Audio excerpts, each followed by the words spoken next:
வணக்கம்ங்க. இன்றைக்கான வீடியோ என்னென்னு பார்த்தீங்கன்னா, ராவுகால பூஜை பற்றின தகவல் தாங்க. ராவுகாலம் பார்த்தீங்கன்னா, நமக்கு டெய்லியுமே வருங்க. ஆனால் அந்த வாரத்தில் வர 3 நாளில் ராவுகால டயத்தில் நம்ம துர்க்கையை வழிபட்டால் என்னென்ன சிறப்புன்னு பார்க்கலாங்க. ஃபஸ்ட்டு பார்த்தீங்கன்னா ஞாயிற்றுக்கிழமை அன்னைக்கு ராவுகால டைம் 4:30 to 6ங்க. அந்த டயத்தில் துர்க்கைக்கு விளக்கு போட்டு நம்ம வழிபட்டோன்னா நம்மளோட தீராத நோய்கள், நாள்பட்ட நோய்கள் எதுவாக இருந்தாலுமே சரியாயிடுங்க.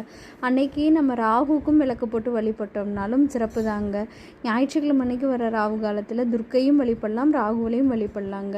அடுத்து பார்த்தீங்கன்னா செவ்வாய்க்கிழமை அன்னைக்கு ராகுகால டைம் பார்த்தீங்கன்னா 3 to 4:30 அந்த டயத்தில் நம்ம எலுமிச்சம்பழம் விளக்கு போட்டு 9 வாரம் அம்மனை வேண்டிக்கிட்டு விளக்கு போட்டோன்னா நம்ம நினச்ச காரியம் நடக்குங்க.